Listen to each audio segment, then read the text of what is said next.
The world is on fire.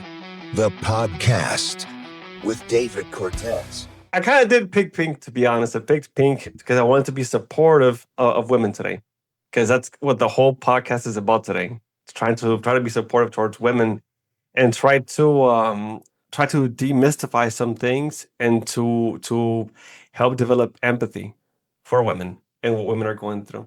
So today we're going to be talking about something very interesting. It's actually two different concepts. I'm not sure how many people know about these things, but again, the point of the podcast is to spread awareness about some of these things and to empower people, to give them knowledge, to try to address some of the things that are happening in current events, and to try to make some change because the world is on fire. Right? The world is on fire. So I believe that we gotta do something. So okay. The concepts are Wonder Woman complex and Wonder Woman syndrome. Have you ever heard of these terms whatsoever? No, Huh? no. Okay. So these terms, they're sometimes used interchangeably by some people, but they're kind of opposites, to be honest. They're opposites. And the reason why I wanted to bring it up is because one, I work with a lot of people. I work with a lot of women, and also I've worked with a lot of women in the past who've struggled with these things. And I believe that sometimes being able to understand what you're struggling with sometimes gives you the ability to overpower it sometimes. If you're able to understand what it is, it takes away its power sometimes. That's what my peer said as well. Anna, she was on episode 4 of the podcast, and she talked about this, how sometimes knowing its face, knowing its name of the demon, for example, helps to remove its power. So today we're going to tackle on two demons, right? Wonder Woman complex versus Wonder Woman syndrome. And they both kind of look the same for some people. So unless you knew about the background of the terms, the psychology behind the terms, and unless you spoke to the person directly, you wouldn't really tell the difference. You couldn't tell the difference, right? If I show you a mom who's what, you know what? Let's come back to that one. What do you think the terms mean in the first place? What do you think it means in your opinion? Okay, Wonder Woman complex, right? Yeah. And what's the other one? Wonder Woman syndrome. Wonder Woman complex and Wonder Woman syndrome. Wonder Woman complex. It doesn't sound positive. Neither sound positive. Syndrome or complex. So to me, it just sounds like it doesn't sound positive. You're right. Neither of them are positive, right? Neither of them. But think of it like this: a complex is more like something that somebody does that's internal, going outwards. A very good example of this is what they call the Adonis complex, and that has to do with men generally who want to be like a superhero, right? Who want to look like a superhero. So bodybuilders, usually a bunch of them have an Adonis complex because they want to look like Hercules or Superman or something like this. So they want to go towards it. They're choosing to go towards it, even if it means taking steroids, taking weird supplements, abusing drugs, working out to the point to where they're experiencing physical injuries. So, but they're going towards it because they want this, they want this, they want that. Then you have something else, another complex that's a very notable one, very popular one, by the way. It's called the savior complex.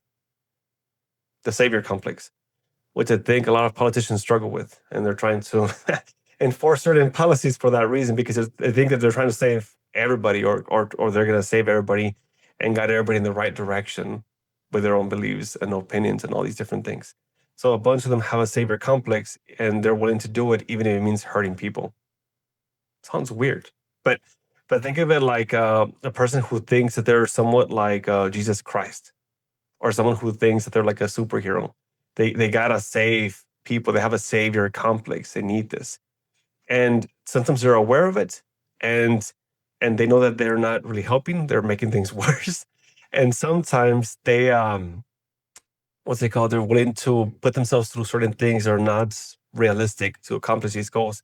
And then when they are not able to save the person or save people that they want to be saving, they feel so much guilt, right? They feel so much guilt because they feel as if they failed. They weren't able to save somebody, right?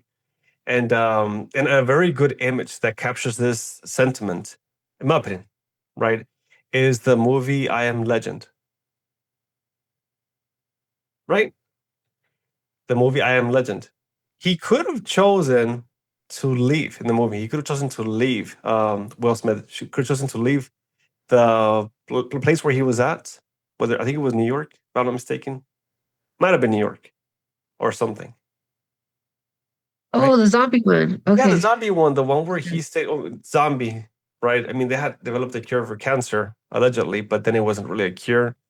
It just made it to where people got infected with this zombie virus. So I guess you see two savior complex situations happening at the same time.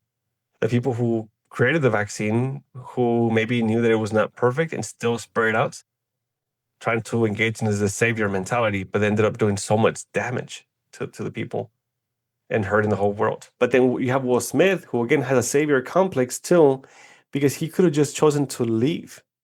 With his intelligence and his resources, he could have chosen to leave at any point, but he chose to stay and to kind of lose it a little bit, go a little bit crazy, because he was obsessed with this cure that he was working on. The image that I'm referring to specifically though in the movie is where he's behind the bulletproof glass at the end of the movie because other zombies found him and they're about to kill him and the girl that he's with, right? The girl that found him. And I think there was a kid there, right? There was a kid. She had a kid. She Yeah. had a kid, and he said to them, get inside this bunker thing, get inside of here. And he's trying to calm down the zombies repeatedly. And then, do you remember what he told everybody? What he told all the zombies? He said, "Let me save you. Let me save you." Right? But once he knew that he was not going to be able to save them, at least in the traditional sense, that he just accepted his fate and their fate, and he saved them. He released them from this life, and also released himself from this life. He pulled the trigger on the grenade, and he just blew up with them. But in the end, he still saved the mother and the child, and they were able to go to that safety zone. And I think they had the cure with them. I think he found the cure in the end, so they had the cure with him. And he were sorry, she went back there. She went to the place, and she was able to share the cure with everybody. And then they talked about him in this godlike manner, right? At the end, I think they referenced the movie name, title name. This is the story of I Am Legend or something, right? They did something at the end that really touched on this feeling of savior, right? Hence, savior complex, right? Somebody who wants to save somebody or save multiple people, and it makes it their life dream to be able to do this. So then you have again savior complex, you have Adonis complex again. So you have these different things, but then you have Wonder Woman complex, right? So Wonder Woman complex, it's a little bit complicated. So the way that it works is that Wonder Woman complex is centered around the idea of I must be these things. I have to be these things because this is what it means to be a woman, right? And the opposite, though, with Wonder Woman syndrome, it is more like I have to be these things because the world is telling me that I gotta be these things, and if I'm not these things, that I'm failing as a woman. So one is self-imposed, right? One is saying, I want to be these things. I'm going to be these things at all costs because it's what it means to be a woman. One is saying, I have to be these things because the world says that if I don't do these things, I'm not good enough. Okay. So that's the main difference. I gotta really point out the distinction because it can get a little bit confusing if you're not completely able to understand like what they mean, right? But again, one is self-imposed, one is more so imposed by society. That's a What? better explanation. Yeah, That's a way exactly. better explanation. Yes. One leads to anxiety, pressure, stress, burnout, guilt, right? And the other one leads to shame, loss of esteem, of feeling rejected, not good enough by the world, and feeling as if you're not going to be accepted by the world. So like not being able to meet standards. They have some parallels though. They do. But again, with this one, it's more so I'm failing. This one is more like the world's telling me that I'm failing and I'm not good enough. Big differences, right? But some of the differences are as follows, and I'll elaborate on some of these things.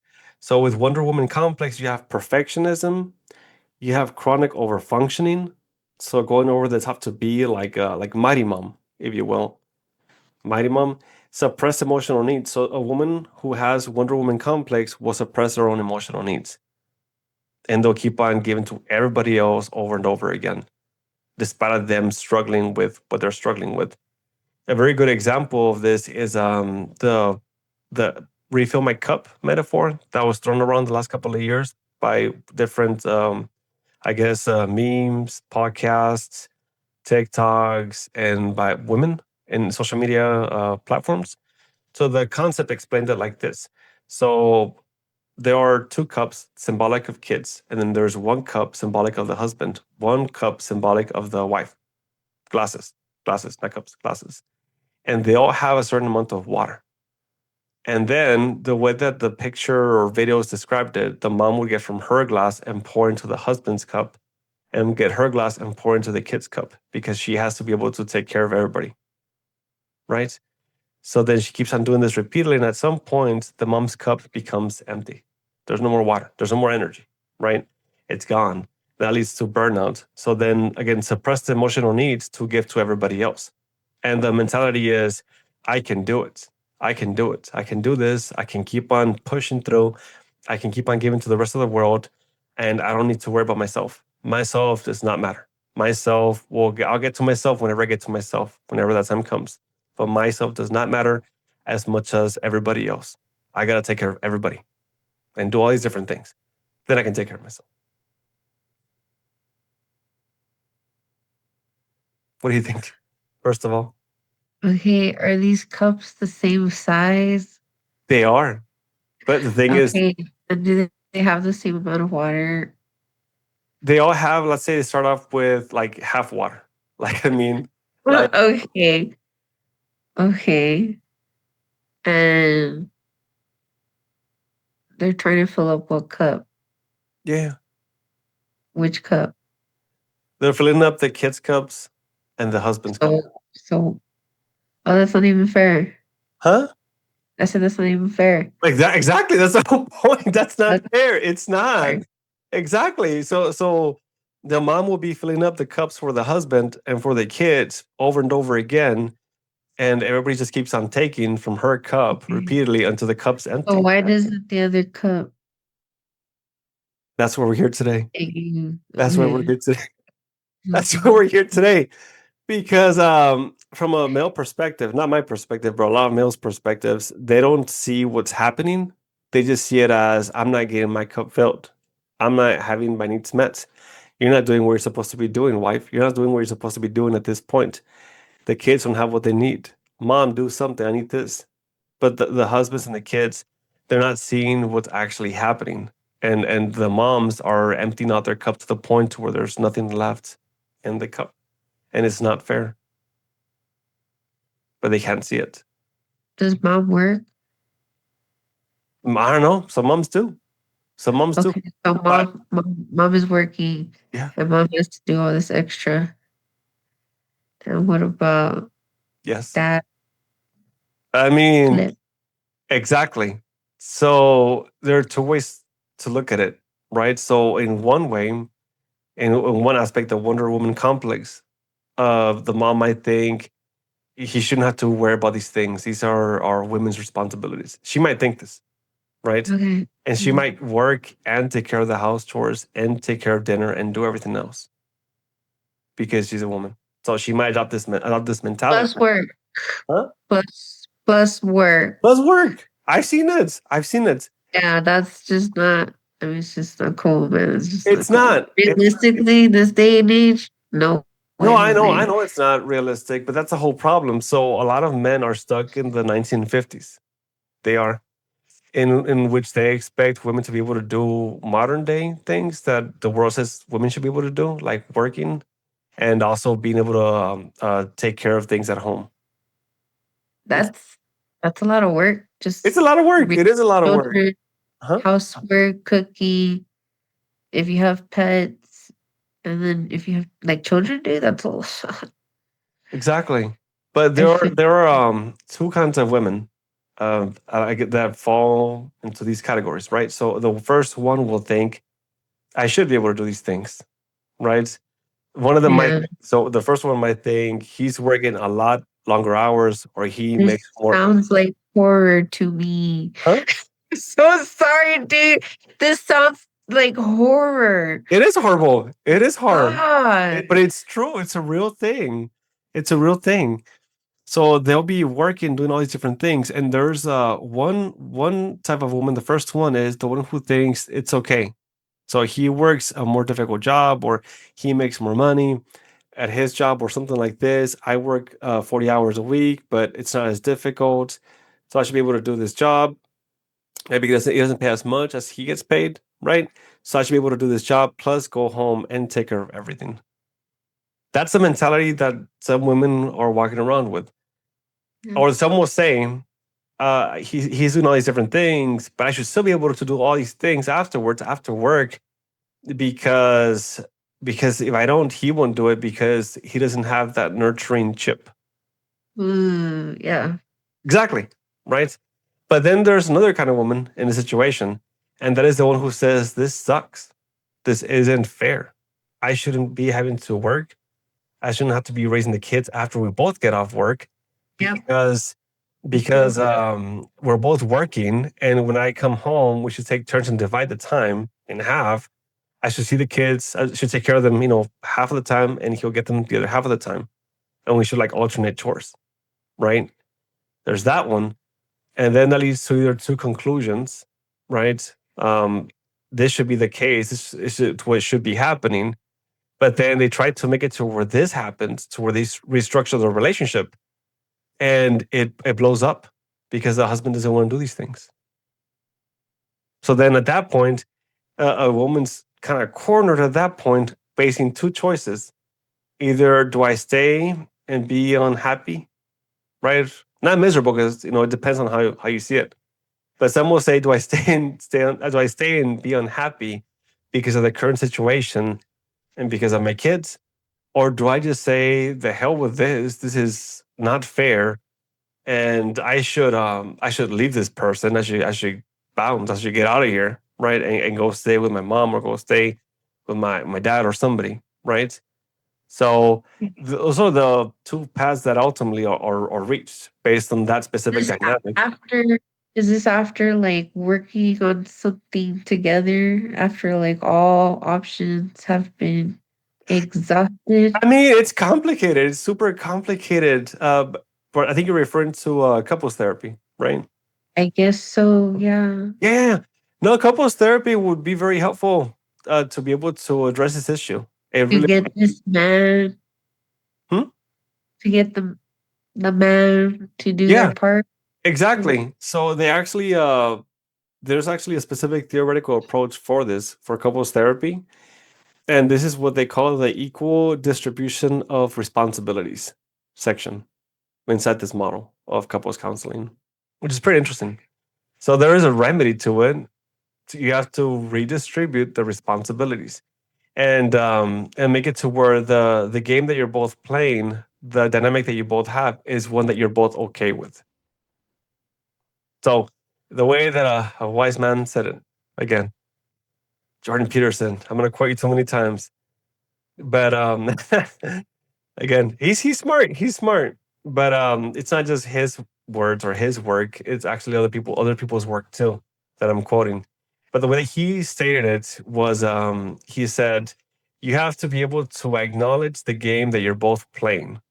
And if one of you is unhappy with this game, you have to be willing to say, hey, this game that we're playing, this dynamic that we have, I'm not okay with.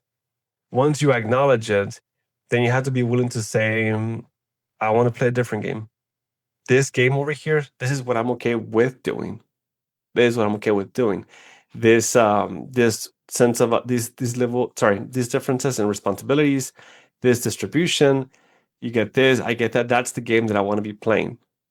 Do you want to play it with me? And again, you get to that point to where the person says, no, I'm not going to do those things. Or they say, yes, honey, I will do those things. So That sounds nice. it is nice. It is nice. I mean, I think generally speaking, if you address it and if you address it at a certain point before it gets too out of control, and if both people are willing to work on these things and truly change, it is possible to come back from it. I know. Whew, fresh air, right? Fresh air. You're like you're going to Yeah, dude. getting too You uh-huh.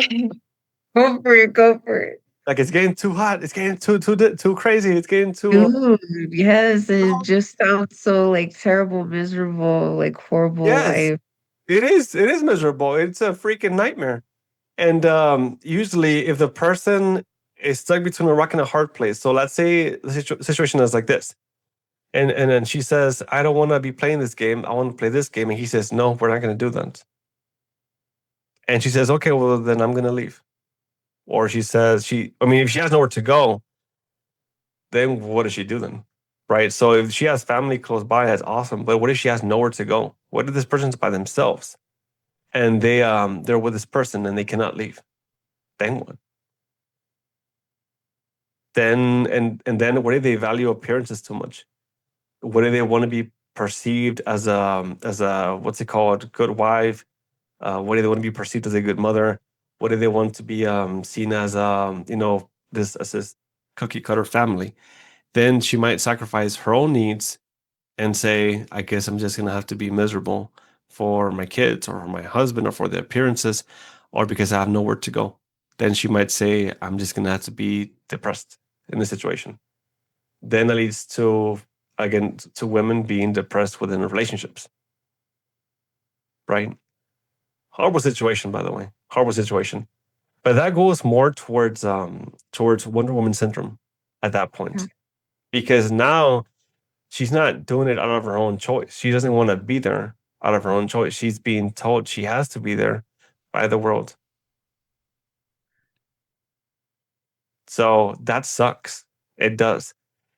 I would say that the best solution is always like prevention. To be honest, is prevention. Yeah. So going to premarital counseling, that'd be awesome. Because in premarital counseling, you talk about all these different things. You talk about again what you expect for the kids as far as like disciplinary measures, what you expect about religion. So how are we going to get along about with church? How are we going to interact with church? Are we going to church? Are we not going to church? What's going to happen? How are we going to resolve conflicts? What if we cannot resolve it? How are we going to navigate specific subjects, right? Intimacy. How are we going to try to interact with our families of origin? So then premarital counseling gives you all these different tools and ability to have these conversations before you get into marriage. After you get into marriage, I mean, it's kind of like flip of a coin over what's going to happen, to be honest, right? And at that point, it's more so doing damage control and trying to restructure the relationship, as opposed to talking about these things up front and being able to be with somebody who shares similar values, which would be easier, right? So again, going back to the Wonder Woman complex, so difficulty delegating. So they will not give anybody anything else. So they may be struggling with some things. And this specific woman, the one with the Wonder Woman complex, will not even try to share the responsibility. So in the example that we were talking about a while ago, this woman was asking for help. But this other woman will not be asking for help. The Wonder Woman complex woman or wife in this case, she will not say help me. She will say I gotta try harder because I should be able to work and I should be able to be a mom and I should be able to do everything, look great all the time, and be able to have a what they call great sex right after my husband gets out from work whenever he wants it. I should be able to do all these different things. And this sounds so crazy, right? And you're making a face like, what in the world?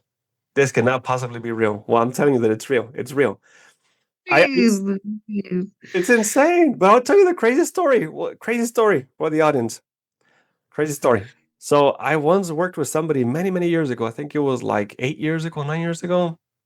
She was a great lady. She was a great mom. She had a bunch of kids. And I used to work at a treatment facility back in the day. And she's always up there.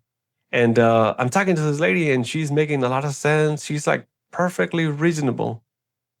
So I asked her, she wasn't my client. She just went there and I asked her like just straight up because she was in one of the groups, like, why are you here? I asked her, you have you're pretty level headed. You are making complete sense. It sounds like if you're really like ambitious and want to be the best you can be, guess what she tells me? Keep in mind, What? this is like a rehab facility, right? Guess what she tells me? She tells me, well, I'm here because I've been using cocaine to keep up with everything. And I said, what? I said, what? And she said, hmm. She said, yeah. She said, I've been using cocaine to keep up with everything around the house and with my kids and to get them ready and to put them to sleep and to be able to How cook and old to be was able this to, person? huh? What was their age? They were like in their early 30s, early 30s. And they were telling me I have to cook, clean, work, take care of my kids, take care of my husband. I got to do all these different things, and there's just no time. And I said to her, I mean, back then, this was a long time ago. I asked her, well, do you think that using cocaine will make it more difficult or easier? She said to me, she was mad when I asked this question, but we're just talking in conversation, like outside of the groups. I just saw her in passing. She said, have you ever done something like that? And she said, and I said, no, I've never done any of those things that you're describing, any. Because at that point, I told her, I don't have kids, right? I don't have kids. And I'm not married. So, no, I haven't done these things. And she said, exactly. She said, when you're in that state of mind with kids, married, and you're living in a house with people that you got to take care of, and they're relying on you nonstop, you got to be able to keep up. And if you cannot keep up, then you fail. So I need to be using the cocaine to be able to make it through. By the way, cocaine's a stimulant, which gives you a lot of energy. Yeah, Normally used in party scenes, but if you use it on a non-party scene, it actually mimics the effects of meth and Adderall. So yeah. then it gives you a lot of energy and the ability to focus like crazy and to get things done. So just to clarify, meth, Adderall, and cocaine, they're all very similar drugs. Not the exact same thing, but they're very, very, very similar. They're under the category of stimulants. So again, this mom, and I pointed out to her the issue with her logic, but she described again what I'm talking about, which is Wonder Woman complex. So she was struggling with this and said again, so it leads to difficulty delegating and chronic overfunctioning. So wanting to do so much and not wanting to give people any assignments, any responsibilities. And the number one reason why they will not give anybody anything is, guess what? What is it? What do you think it is? I don't know. Because they don't want to, right here, they don't want to appear weak. They don't want to appear weak. It's actually rooted on this fear of being weak. So if I cannot keep up with everything, if I cannot get all these different things done, then I am weak. I am weak, and people are going to see it, and I'm going to see it, and my worst fear will come to reality. I will see that I'm weak and I couldn't do these things. I have to be strong. I have to be strong enough to carry this weight on my shoulders by myself because no one's going to help me out, and they shouldn't because I should be able to do this. So this is again self-imposed demands, not by the world, but self-imposed, right? So I am weak if I don't do these things. So then I have to accomplish these goals at all costs because if not, I failed. That's what leads to, or that's what contributes to Wonder Woman complex. And also, it also is psychologically rooted in I have to have it all, and I have to do it all. Have to do it all. I have to have it all in life, and I got to be able to do it all in life. Also rooted in what's it called, childhood experiences that are tied to worth, value, and caretaking roles. So maybe they're trying to mimic what they saw growing up.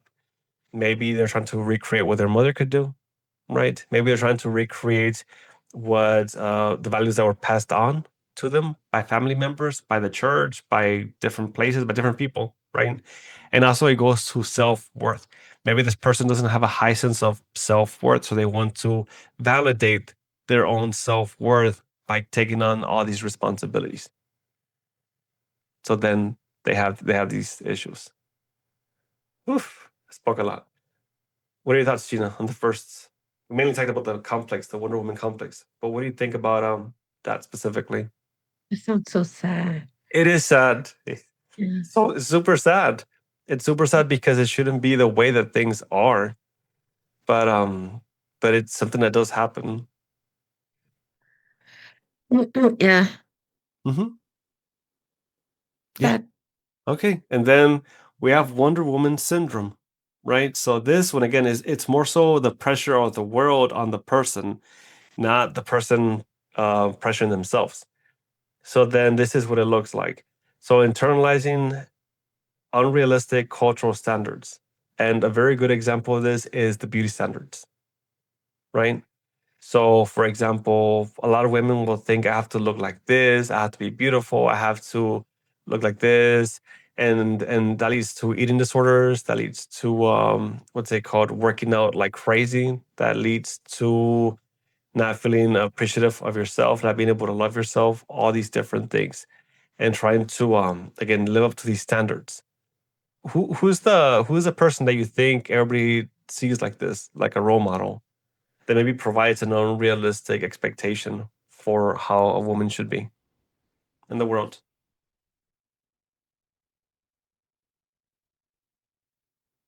It could be anybody. So like I mean on social media, it could be on TV, it could be on it could be on anywhere. Yeah, I try not to pay attention to that. Oh, okay. But it is that, yeah.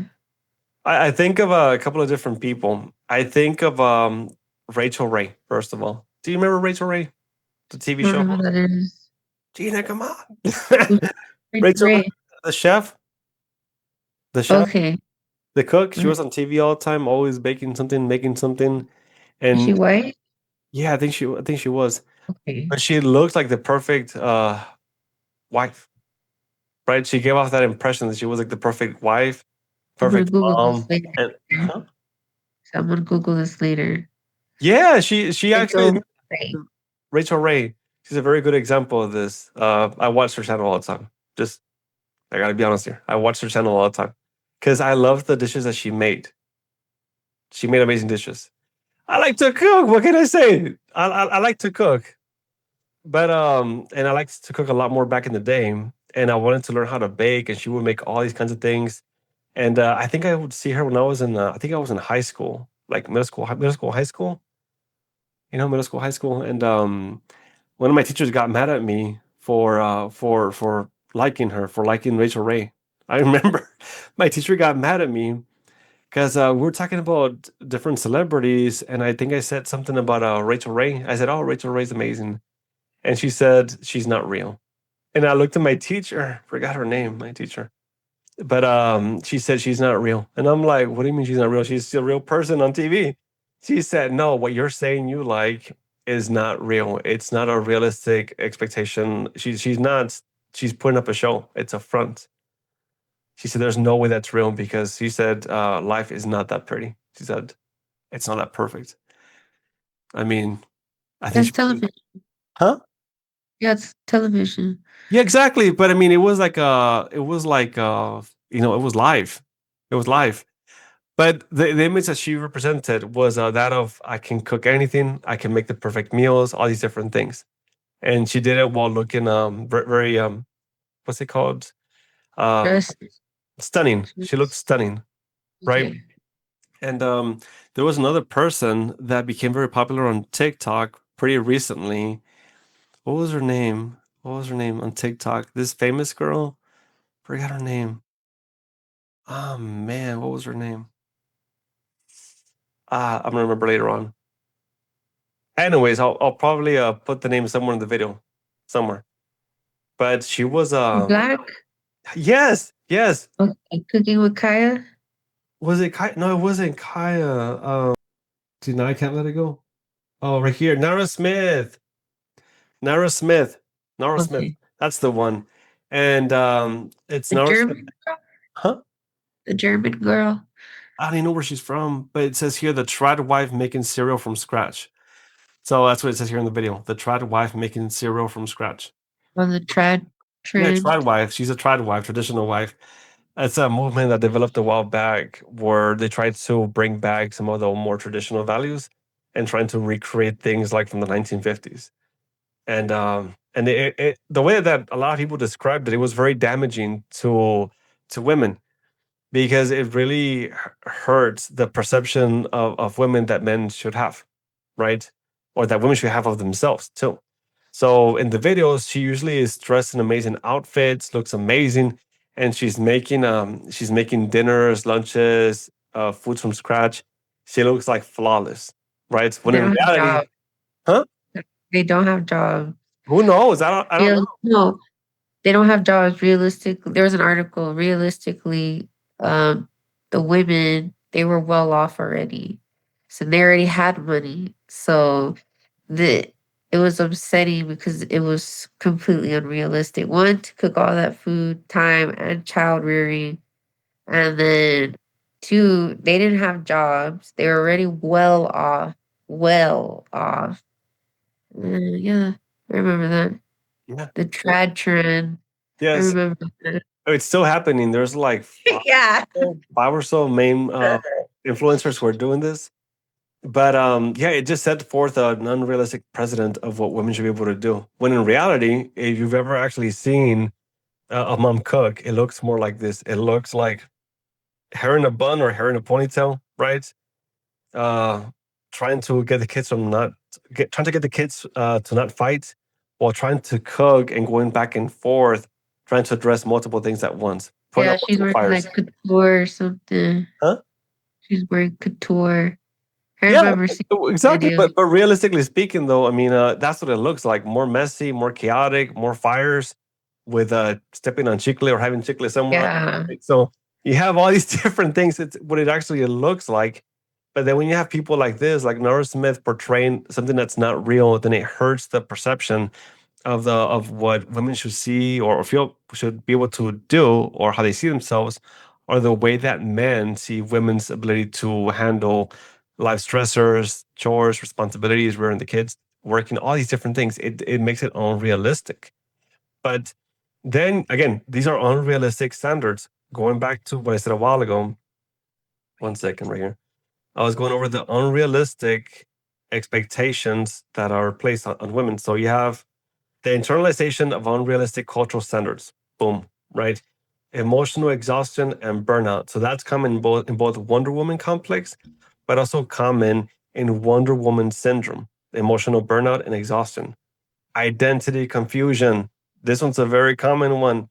So losing touch with one's authentic needs and desires. So women who start to receive all these different messages from the world that they should be able to do all these different things start to lose their own identity sometimes because they say the world says I should be doing this, I should be doing this, I should be doing that. And then it leads to taking on so much that there's almost no more room left for the self. And if there's no more room for the self, then how can you be authentic? And if you're no longer authentic, how do you have an identity? It's not possible. So, with all these unrealistic expectations that are put on a person, on a woman from the world, then it leads to this dissolvement of their own personhood, which is a horrible thing. Which then, at some point, and this is what I often hear. I often hear of women who say that one day they wake up and they don't know who they are anymore. They don't know who they are anymore. They forget who they are. They lose touch with who they once were, and then I'll ask them, for example, what are your hobbies? And they'll just look at me with a blank stare and say, I don't have any. I don't have any. And they usually also say something like, I used to do this, but that was a long time ago. And that's it. So their identity just dissolves because of these expectations. Then it leads to anxiety. So I'm not keeping up with what I got to be doing, with what the world says I should be doing. Depression. I failed to do what the world was telling me I should be doing. So now I failed. I'm a failure. So now they're depressed. Resentment. I hate the way the world treats me and the way that the things that the world demands of me. It's not fair. I'm mad at the world. I'm mad at myself. I'm mad at everybody because they're so cruel to me. So it leads to all these different things. And this, again, the Wonder Woman syndrome is fueled by media depictions of strong women who never rest. And it's reinforced by workplace and domestic inequality and what they call a second shift labor. So then those are the two. I could go more into detail with them, but those are the two. Mm. Pretty crazy. They actually did a research on something on how this affects women in different ways, and guess what they found? I mean, it was super sad. At the Chapman University of Digital Commons, something. Chapman University. I guess Digital Commons was the department, maybe, but it was part of the Feminist and Women's Studies course and department.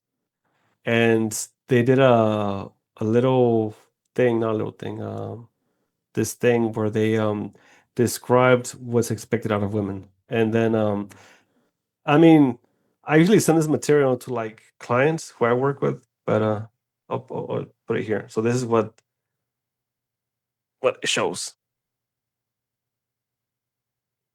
Huh. That's Wonder Woman, right?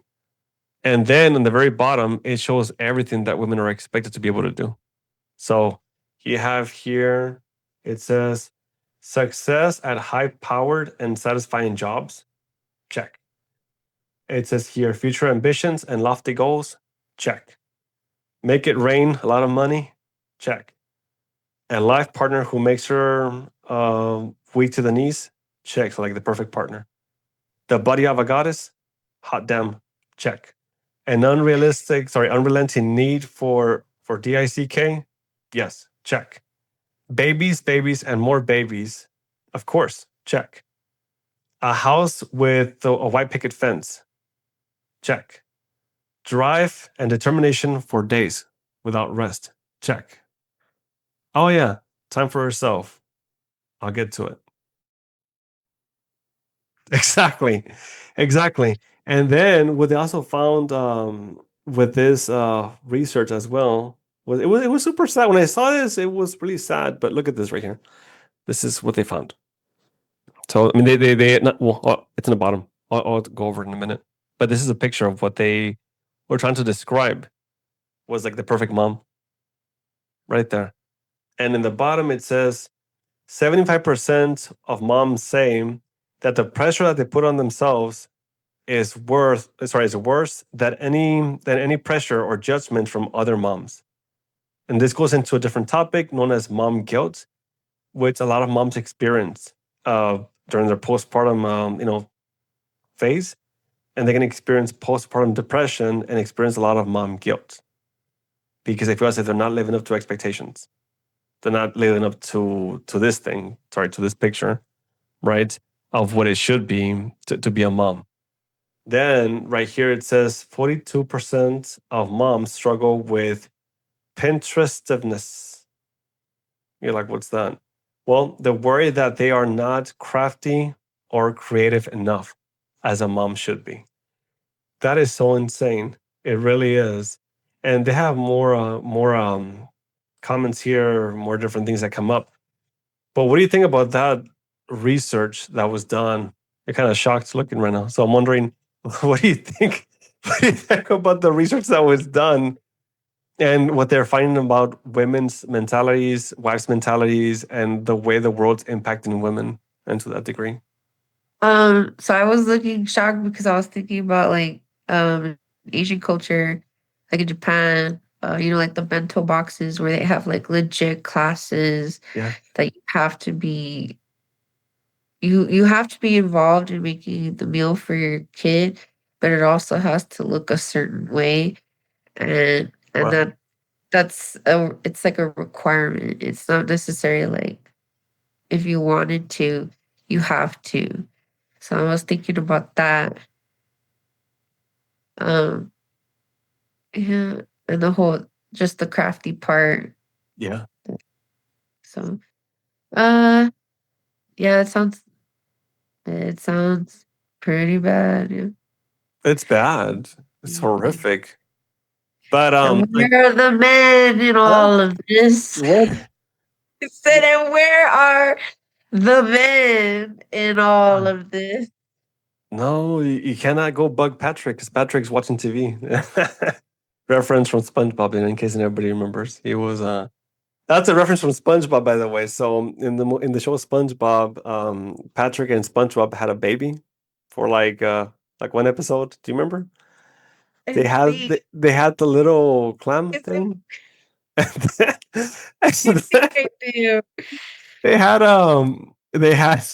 the little baby, and Patrick would always leave, and then there's that scene. This sounds messed up because I know people who watch the show know what I'm talking about, but there are some people who have not watched the show, and they don't know what we're talking about. But it was Tomorrow for Sure. Do you remember that? Do you What? remember that? Tomorrow for Sure. Tomorrow for Sure. That was the scene that was I'll show you. I'll show you. I have it right here. Hopefully no commercials pop up. I'm imagining Wait, SpongeBob with wait. curlers in Wait. his head. Yes, yes, that's the one. Oh shit. Sure, for sure. Yeah, he never gets to it.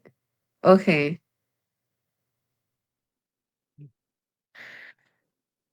He Yep. he just left him hanging there, right? He left him Yeah. hanging. And what happened was that SpongeBob got burnt out, and then he got fed up with what was going on, and he confronted Patrick, which then led to an argument, and then it led to a reality check on for Patrick over what he was actually missing and not helping out with. And his statement was, "How many diapers can a baby use?" And then SpongeBob started going through all the diapers, right? And it was like mountains of diapers that the baby went through. But Patrick could not tell what was going on. Patrick could not see the severity of one, how much work it was, and two, how much he was not helping, and three, how much SpongeBob was suffering, right? So it was a very sad episode that really depicted in a comedic way, right, what it looks like for there to be inequality within a marriage when it comes to the division of responsibilities. But again, going back to why this episode was made in the first place, it was made to help develop empathy for women from men. Because again, I think I said it before in one of the previous podcasts, but men's schemas, right, of what they see when they think of woman or they think of wife, it's been affected by so many different things and it's been distorted. And the schema of woman, mother, right, all these different things, girlfriend, wife, it's been distorted so much because of society, because of social media, because of generational trauma, because of all these different things. So there has to be some level of, clarity that's given to people.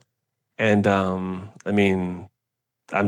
we're trying to do this here, right? We're trying to do this here. And I'm sure that after seeing this podcast, a lot of blinders will come up from people's eyes. They will. And I want to thank all the viewers that have been supporting the podcast. We have over 300 listeners or so at this point. And I'm just happy. I'm happy. Honestly, I'm happy people are listening, first of all. And that's what's Yeah, I was pretty shocked. I was like, wow. oh, me too. Me Yeah. too. And it's really cool because again, like I said before, I think I said it in the first podcast, but one person can reach 80,000 people on a regular basis. So one person will interact with 80,000 people in their lifetime. So I don't know what 300 times 80,000 is, but I'm hoping that it's a humongous number, which it is, right? Maybe 240,000. No, 2,400,000. Who knows? I wasn't a math major. Something like that, right? A big number. A big number. Yeah, it's 2,400,000. That's what it is. But I'll erase this part if I got it wrong. But yeah, yeah. Thank you so much for the listening, the follows, your support. Thank you. Follow me on the channel. Follow us on the channel, and Gina and I will keep up with the good fight and trying to help the world. Okay, cool. Thank you.